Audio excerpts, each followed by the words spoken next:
انا خايف، لان مثلا بفرض ان مثلا طفل صغير هاجمه كلب، الكلب هجم عليا، لما هجم عليا كنت انا لوحدي او يمكن كان معايا اصدقائي هربوا، فلما هجم عليا انا جالي خوف وصدمه في نفس الوقت.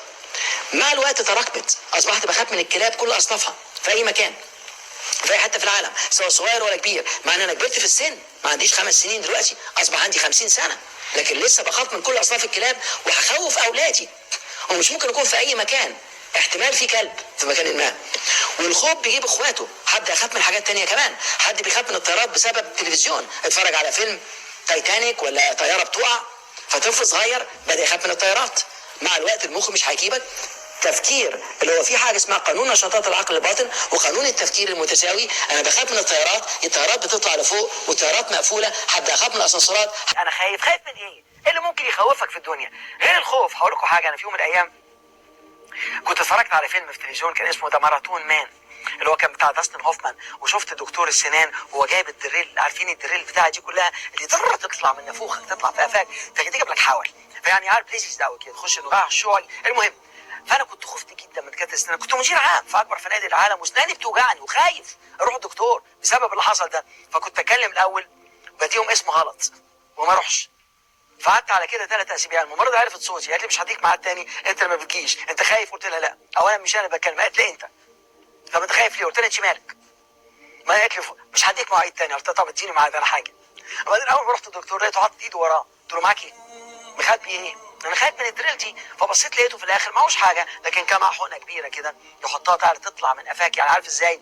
تخلي عارف الحته الشفه اللي تحت تنزل تحت كده وتنمل وتعالى. وبعدين بدا يسالني اسئله، اخبارك ايه؟ فانا مش عارف اتكلم لان في شفه ما بتطلعش مع الفوق، فمفيش كلمه واحده، فبقيت انا من براء المتخلفين دول. وبعدين بعد كده يديني ميه عشان اتمضمض، مش عارف تتمضمض، الميه بتنزل وشكلها وحش قوي، يا اما تعمل كده وتشيلها يا اما تقعد تلعبها بقى عشان خاطر تطلعها. فتبص لقيت في الاخر الراجل، لقيت ان مش عارف، لقيت مش صعبه للدرجه دي. عشان كده خد الخوف وعدي عليه، هتلاقي الخوف يبص لك في عينيك ويقول لك تعرف انت اخيرا فهمت، انا عمري ما جيت عشان اخوفك، انا جيت عشان 3 حاجات. اولا عشان اقربك من الله سبحانه وتعالى، وثانيا عشان ابعدك عن سلوكيات سلبيه انت بتعملها، وثالثا عشان اخليك توصل وتبني وتخلق سلوكيات ايجابيه.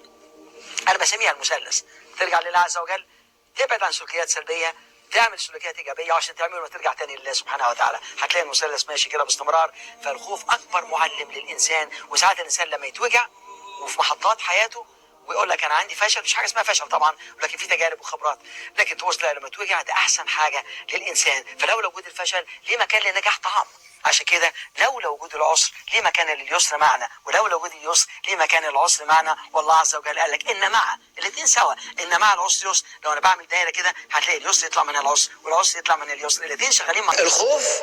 في فرق بين الخوف العادي والخوف المرضي. انا خايف من المستقبل، انا خايف من الفشل، انا خايف من المجهول، انا خايف من الاستهزاء، انا خايف من الاعتراض، انا خايف لو عملت حاجه حد يضحك عليا، انا خايف من المؤثرات الخارجيه، انا خايف اعمل تغيير هخرج بره حيز الامان. الخوف مرض عذر الخوف. فالنهارده ناس كتير جدا تقول لك انا عاوز اعمل حاجات وعندي قدرات لكن خايف من ايه؟ خايف من ايه؟ لان الخوف نفسه، حتى الكلمه نفسها بالانجليزي fear FEAR false evidence appearing real. It's false evidence appearing real. It's false education appearing real. هو ده الخوف. لما تبص تلاقي انا خايف من ايه بالظبط؟